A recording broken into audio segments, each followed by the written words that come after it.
Continuando con los ejercicios de trabajo, entonces vamos a hacer el siguiente ejemplo. Un automóvil cuya masa es de 1000 kilogramos sube por una colina inclinada de 5 grados con la horizontal y su velocidad es de 100 kilómetros sobre hora. Si el coeficiente de rozamiento es de 0,7, calcula el valor del trabajo realizado por las fuerzas individuales. Entonces, tenemos aquí el automóvil, ¿sí? El automóvil entonces está subiendo, va a tener entonces una fuerza de movimiento, va a tener entonces su fuerza normal, la fuerza de rozamiento que se opone al movimiento, tenemos también el peso que tiene una componente tanto en el eje de la fuerza de rozamiento como aquí pues opuesto a la fuerza normal, sería nuestro peso en Y. Si llevamos entonces estos vectores al diagrama de cuerpo libre, tenemos entonces que la fuerza de rozamiento está en el eje X positivo, el peso también está en el eje X positivo, la fuerza de movimiento estaría en el eje de las X negativo, la fuerza normal estaría en el eje Y positivo y la componente del peso en Y estaría pues en el eje Y negativo. Miramos entonces que nuestras variables estén en el sistema internacional. Lo primero que vemos es que la masa está en kilogramos, estamos en 5 grados, pero la velocidad entonces está en 100 kilómetros sobre hora. Entonces vamos a pasar esa velocidad a metros sobre segundo. Entonces ya sabemos que 100 kilómetros sobre hora lo multiplicamos, un kilómetro son 1000 metros, una hora son 3600 segundos, cancelamos las horas, cancelamos los kilómetros, multiplicamos 100 por 1000 y lo dividimos entre 3600 y eso nos da entonces 27,77 metros sobre segundo. ¿Qué nos está pidiendo? Calcular el trabajo de cada una de las fuerzas. O sea que vamos a calcular el trabajo de todas estas fuerzas que tenemos acá.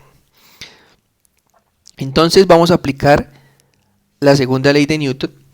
Tomamos, podemos dejar acá para poder observar.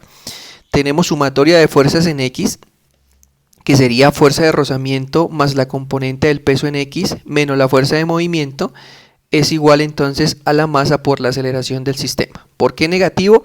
Porque el automóvil va subiendo, entonces va en el sentido de menos X. Esa es entonces nuestra primera ecuación. Nuestra segunda ecuación entonces sería que la fuerza en Y es igual a la fuerza normal menos la componente del peso en Y igual a 0. Entonces tendríamos fuerza normal y componente del peso en Y. Ya tenemos nuestro sistema de ecuaciones. ¿Qué vamos a hacer ahora? Entonces ahora decimos que vamos a mirar qué variables tenemos. La fuerza de movimiento no la conocemos, la fuerza de rozamiento no la conocemos, el peso lo podemos conocer en función de la segunda ecuación. Entonces vamos a tomar esa ecuación, tomamos la segunda ecuación y decimos que la fuerza normal menos el peso es igual a 0. Por lo tanto, la fuerza normal es igual al peso en Y. Si descomponemos el peso, entonces ya sabemos que el peso en X va a ser el peso por el seno de teta y el peso en Y sería entonces el peso por el coseno de teta. ¿De dónde sale eso? De que este ángulo que tenemos acá es este ángulo que tenemos acá. Entonces tenemos aquí que este es el opuesto en el caso de X y ahora el adyacente sería Y. Entonces de ahí tenemos pues estos valores. Entonces reemplazamos el peso es masa por aceleración de la gravedad, entonces la masa nos la dieron en 1200 kilogramos, la aceleración de la gravedad es 9,8 metros sobre segundos al cuadrado y el ángulo es 5. Sacamos el seno y nos da 1024,95 newton. Lo mismo hacemos para la componente en Y, me da 1200 kilogramos, 9,8 metros sobre segundos al cuadrado por el coseno de 5. Entonces nos daría entonces 11.715,24 newton. Ya tenemos entonces el peso, podríamos decir que ya tenemos una fuerza para calcular nuestro trabajo. Ya teniendo el peso, entonces podemos tener la fuerza normal. La fuerza normal es igual al peso en Y, por lo tanto la fuerza normal va a ser 11.715,24 newton. ¿Sí? Teniendo la fuerza normal podemos calcular la fuerza de rozamiento. Sabemos que la fuerza de rozamiento es equivalente al coeficiente por la fuerza normal. El ejercicio nos dice que tenemos un coeficiente de 0,7, multiplicamos por la fuerza normal y nos está dando entonces una fuerza de rozamiento de 8200,66 newton. ¿sí? Entonces ya tenemos nuestra fuerza de rozamiento, tenemos nuestra fuerza normal y tenemos el peso. ¿Qué nos faltaría calcular? Nos faltaría calcular la fuerza de movimiento. Entonces, si recordamos, la fuerza de movimiento tiene masa, la masa la conocemos, el peso en X ya lo conocemos y la fuerza de rozamiento también la conocemos. Pero no conocemos la aceleración, aquí tenemos dos incógnitas, pero sí nos dieron la velocidad. Entonces, con la velocidad miramos y decimos, bueno, la primera ecuación que tenemos del movimiento variado es aceleración igual al cambio de velocidad en el tiempo. No tenemos el tiempo. Pero lo que sí podríamos calcular es el espacio, porque la segunda ecuación que tenemos es que la velocidad final al cuadrado es equivalente a la velocidad inicial al cuadrado más 2 veces la aceleración por el espacio. Entonces, de acá, ¿qué podemos calcular? Acá tenemos el espacio, lo conocemos porque nos dieron un valor para poder calcular este espacio. Tenemos la velocidad final, ¿sí? Por lo tanto, podemos entonces calcular la aceleración. Y con la aceleración, entonces ya podremos calcular nuestra fuerza de movimiento. Si vamos al gráfico, sabemos que hay una distancia horizontal de 20 metros. Pero nosotros sabemos que el automóvil recorre es esta distancia X que no conocemos. Entonces, si conocemos el ángulo y conocemos este segmento que tenemos aquí, entonces ya podemos utilizar una función trigonométrica de las básicas para poder calcularlo. Entonces, para la distancia, decimos que el coseno del ángulo es igual a 20 metros sobre X, es decir, al cateto adyacente sobre la hipotenusa, que sería en este caso X.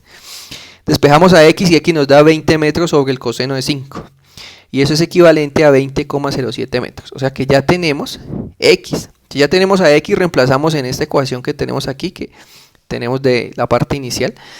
Y nos da entonces que la velocidad 27,77 metros sobre segundos al cuadrado sobre 2 que multiplica a 20,07 que es la distancia. Y eso nos da entonces una aceleración de 19,21 metros sobre segundo. Ya teniendo la aceleración, tomamos la ecuación número 1 y despejamos entonces la fuerza de movimiento. Y la fuerza de movimiento sería entonces fuerza de rozamiento más la componente del peso más la masa por la aceleración.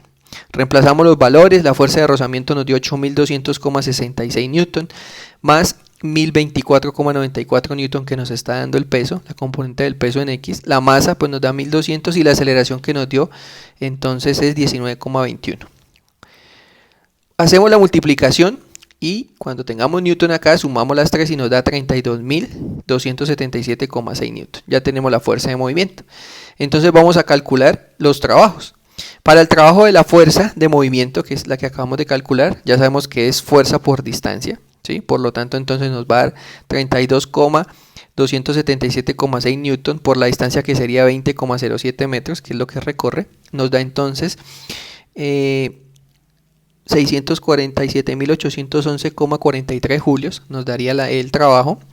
Hacemos lo mismo para la fuerza de rozamiento.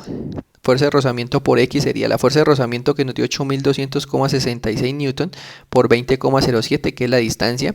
Nos da entonces 164.587,24 julios. La fuerza normal, entonces la fuerza normal es 11.715,24 newton. Pero resulta que el automóvil tiene movimiento en X, él no se está moviendo en Y. Como él no se está moviendo en Y, entonces la distancia es 0, entonces tenemos 0 julios. El peso en X entonces sería 1024,94 newton por 20 metros, 20,07 metros, y nos daría entonces 20.570,54 julios. Y nos quedaría pues el trabajo del peso en Y, que el peso en Y sería el peso en Y por la distancia. El peso en Y sería 11.715,24 newton, pero en Y pues no se está moviendo el automóvil, por lo tanto entonces es por 0 y me daría entonces 0 julios.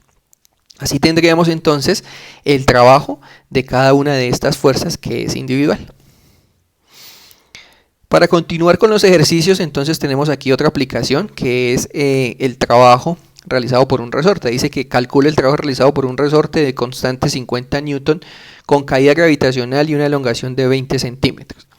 Entonces, cuando nos estén hablando de que tenemos una caída gravitacional, simplemente nosotros pensamos que colocamos la masa sobre este resorte, recuerden que le pueden llamar también muelle, y entonces vamos a tener un movimiento hacia abajo, un movimiento hacia arriba, que es lo que nos va a producir es un movimiento de vaivén, ese movimiento de subida y de bajada. Tenemos que nos dieron la constante que es 50 newton sobre metro y nos dieron la elongación que es 20 centímetros. Y nosotros sabemos que el trabajo de un resorte es kappa, que es la constante de elasticidad, por x al cuadrado, que es la elongación, sobre 2. Entonces tenemos un medio de 50 newton sobre metro, que serían las unidades de la constante, por 0,2 metros. Cancelamos y nos quedaría entonces que tenemos que el trabajo sería 1 julio. Y con eso calculamos entonces el trabajo de un resorte, también asociado entonces a su movimiento, que en este caso es de caída gravitacional o un movimiento pues vertical.